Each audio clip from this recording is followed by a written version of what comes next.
Hey everybody, HomeSliceHenry here, and in today's video, we're going to be taking a look at some really fun battles in the Ultra League featuring level 50 ALOLAN MAROWAK. These battles were submitted to the channel by a fellow content creator, Eastside Pastor, so many thanks for the battle submission.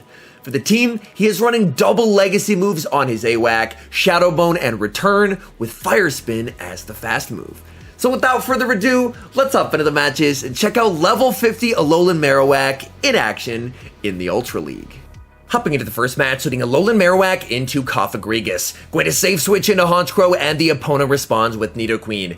Nidoqueen is by no means a hard counter to a Dark Flying type, so that should hopefully mean that Mandibuzz is going to have a ton of play in the endgame as a closer. Honchkrow loading up on energy and firing off a Sky Attack. Sky Attack goes unshielded, but they have a second one loaded as well, and this one is going to get that Nidoqueen very low, and Nidoqueen is forced to burn a shield. Honchkrow able to get AWAC a shield advantage, which it's going to need because this could very well be an Earth Power. Nidoqueen does go for the Earth Power, so a very nice shield by the Marowak. Marowak farming up. It looks like he's going to go for the 2 shield and farm down. That way, he can leave with a ton of loaded energy to fight back against the Cofagrigus. AWAC able to get the farm down, and he's absolutely loaded. The opponent recognizes that, and they bring in Scrafty. A very nice play by the opponent to soak that Shadow Bone damage. But here's a situation where having Return is very nice, as Return is going to hit for some very nice neutral damage. Marowak farming up, switch, and the catch of the foul play onto Mandibuzz. Beautiful play, and able to preserve that Marowak for later. Back in comes Cofagrigus. Even at a shield advantage, this is not a fun matchup to beat the Cofagrigus, as they're only able to hit for neutral with these Shadow Balls, whereas Mandibuzz is able to provide some consistent fast move pressure with Air Slash, and able to hit for super effective damage with Foul Play. They go for Shadow Ball number 2, and again, Mandibuzz just shrugging off the damage and firing back with the foul play. Mandibuzz over-farming and going for the foul play just before they're able to reach a 3rd Shadow Ball. Foul play goes unshielded. Back in comes Scrafty. Due to the over-farm, Mandibuzz able to reach the Aerial Ace. This will be grabbing that final shield. And back in comes Marowak. Marowak able to reach the Shadow Bone. And that should be game over. Shadow Bone taking down the Scrafty. And that is a good game. Hopping into the next match, picking up a terrible lead, ALOLAN MAROWAK into Obstagoon, staying in to start, looking to farm up on some energy, and then going to safe switch into Honchkrow. This is not enough for a Hyper Beam, so Honchkrow should be able to tank whatever is thrown here. They go for the Cross Chop, and then in comes Primarina, but Honchkrow able to reach the Brave Bird. This will do massive damage if it lands, which it does, but just not enough to take out the Primarina. That is so unfortunate. In comes ALOLAN MAROWAK to farm down. AWAC does get some nice energy, but this Obstagoon has a move. Night Slash is going to be doing quite a lot of damage, and then ALOLAN MAROWAK is going to be firing off the Return. Return able to connect and does some solid damage. AWAC farming up, and now going to bring in Mandibuzz. Mandibuzz is going to be able to tank this Cross Chop no problem. And Goon is staying in. Hopefully this means they are weak in the back to Mandibuzz. Maybe a Ghost type. Obstagoon firing off another Cross Chop. Mandibuzz going for the farm down. They get it. Opponent sees the writing on the wall and concedes the match. Hopping into the next match, splitting ALOLAN MAROWAK into Nidoqueen. This is a pretty tough lead, because Nidoqueen can very safely tank a Shadow Bone, whereas ALOLAN MAROWAK does not want to tank an Earth Power whatsoever. Shadow Bone goes unshielded, does do a nice amount of damage onto Nidoqueen. This is easily enough for an Earth Power. He is going to respect it, and that ends up being a very good call, as the Nidoqueen goes straight for the Earth Power. AWAC should be able to get his shield back here if the Nidoqueen wants to land a second Earth Power, and it looks like they do. Could look to try and make a catch, but the opponent throws in the middle of a Fire Spin, preventing any attempt at a catch, and the second Earth Power is shielded. AWAC going for the Shadow Bone, but a beautiful catch by the opponent, able to catch a Shadow Bone onto Scrafty. Very nicely done. ALOLAN MAROWAK staying in here, farming up a ton of energy, and then going to bring in the Air Slash Mandibuzz. Scrafty farmed up a lot of energy, but it's not particularly useful against Mandibuzz, because Scrafty has to land quite a few power-up punches before it starts doing any meaningful damage in this matchup. Mandibuzz fires off the Aerial Ace. Aerial Ace goes unshielded and gets the Scrafty quite low. At this point, Scrafty probably just goes foul play. They actually go for the power-up punch, able to farm down. They must have had a ghost type in the back, and they concede the match.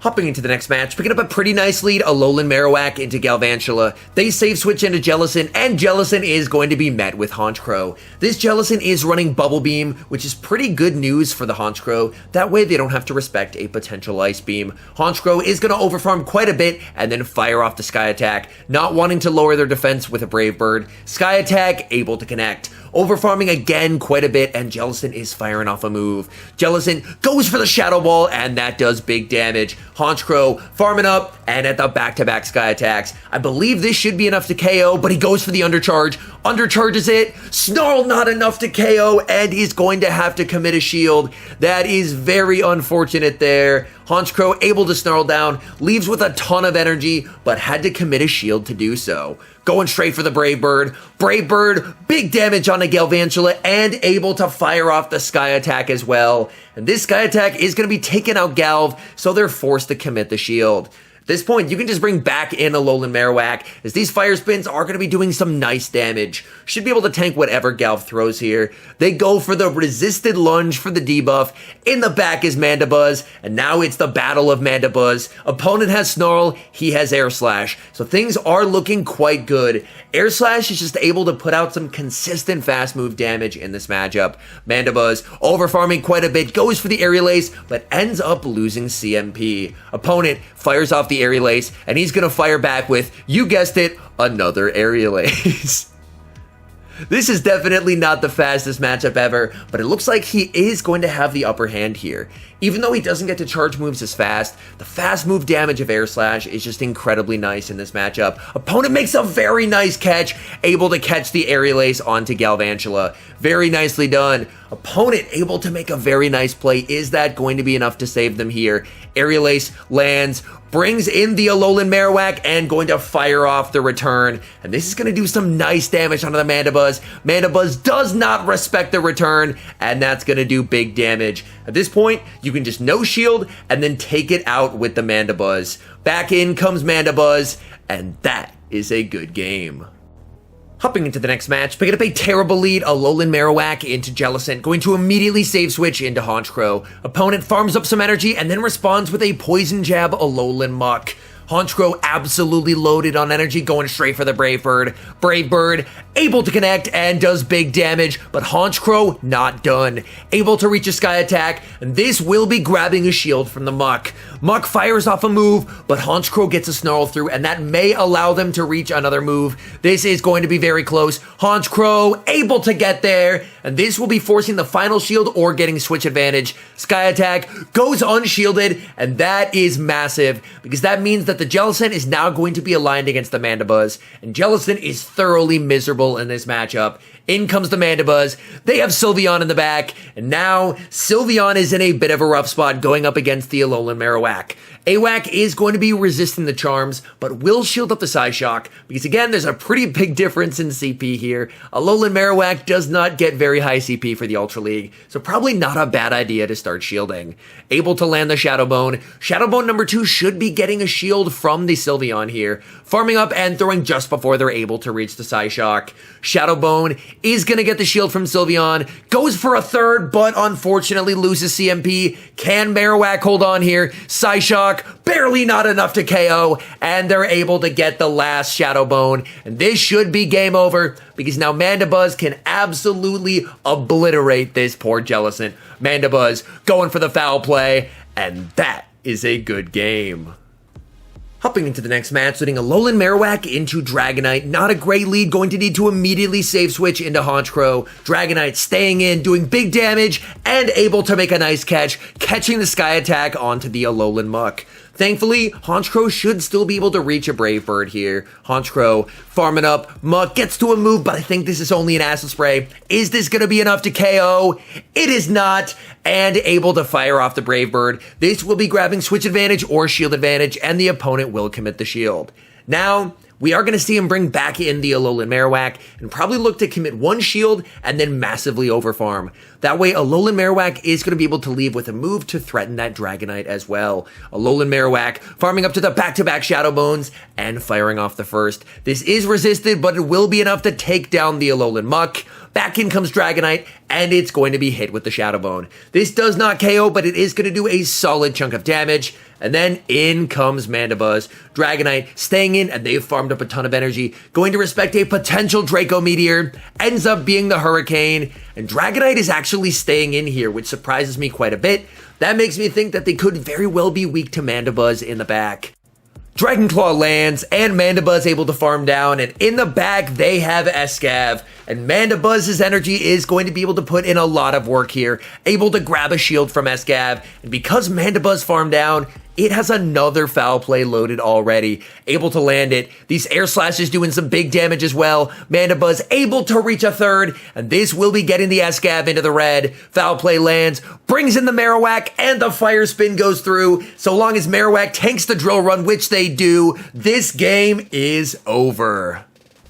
Hopping into the next match, leading Alolan Marowak into Registeel. Very nice to catch the Regi on the lead because the back two Pokemon want no part of this Registeel. AWAC farming up and going for the Shadow Bone before Registeel is able to debuff them with the Zap Cannon. Shadow Bone lands but doesn't do a whole lot of damage. XL Registeel is exceedingly tanky. They fire back with the Zap Cannon and that does massive damage onto the Marowak.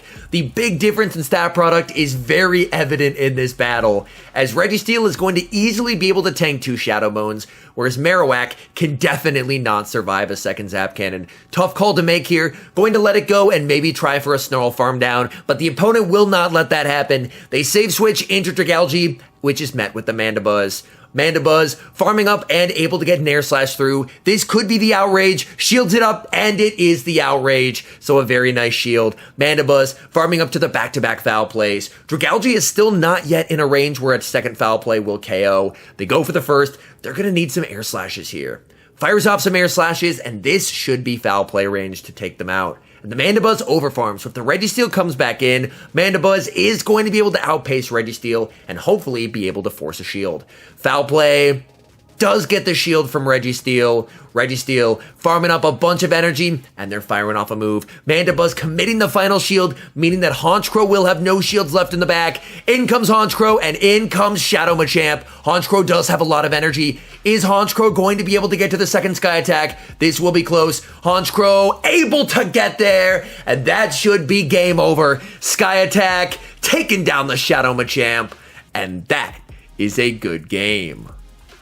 Hopping into the final match, leading Alolan Marowak into yet another Jellicent. Going to save switch into the Honchkrow, and Honchkrow is going to be met with Nidoqueen. Honchkrow, no baits here, going straight for the Brave Bird. Do they respect it? They do not. Big damage onto the Nidoqueen. The downside is that that was not enough to one-shot. Honchkrow committing the shield, looking to try and flip switch, but Nidoqueen reaches another move, and they're going to have to double shield if he wants to try and flip switch. So this is not ideal whatsoever. Honchkrow firing off the Sky Attack. Nidoqueen commits the shield and able to farm down. That is not good. This should only be a Poison Fang, but unfortunately he's lost switch advantage and shield advantage. Back in comes Jellicent. Alolan Marowak is going to be able to reach the Shadow Bone, but XL Jellicent is very tanky. My guess is this probably won't even do half, and it doesn't. Oh no. They bring in Mandibuzz, and in the back is Scrafty. This may actually be doable. Scrafty will of course go straight for the power-up punch, needing to ramp up its counters as much as possible. Mandibuzz able to put in some nice damage with the air slashes here. Just has to tank whatever the Scrafty throws, because unfortunately used both shields on the Honchkrow. Going to fire off the Aerial Ace. Scrafty does not have to shield the first, but a second one should just about KO, so I'm expecting Scrafty to burn the final shield here. Aerial Ace does get shielded. Scrafty is now quite buffed up, so this is a little unfortunate if you're the Mandibuzz. Scrafty goes for the foul play. Mandibuzz tanks it, looking for the farm down, switching into the Marowak to bait back out the Jellicent. But Jellicent is going to be able to reach a move, and this Shadow Ball will easily take down the Marowak. Mandibuzz is a move, but I don't think this is going to be enough damage to take out the Jellicent. XL Jellicent able to hang on, and they reach a last-second Bubble Beam. That is going to be taking out the Mandibuzz, and that is a good game. All in all, very cool to see level 50 Alolan Marowak put in some work in the Ultra League. And a special thanks to Eastside Pastor for submitting the battles. If you do want to check out his Twitch channel, I will have a link in the description. Anyways, thank you guys so much for watching. If you're enjoying the content, make sure to leave a like and subscribe to the channel if you haven't. And a special thank you, as always, to our members here on YouTube. The support you guys provide is absolutely incredible. So thank you guys oh so very much. And until next time, I've been HomeSliceHenry.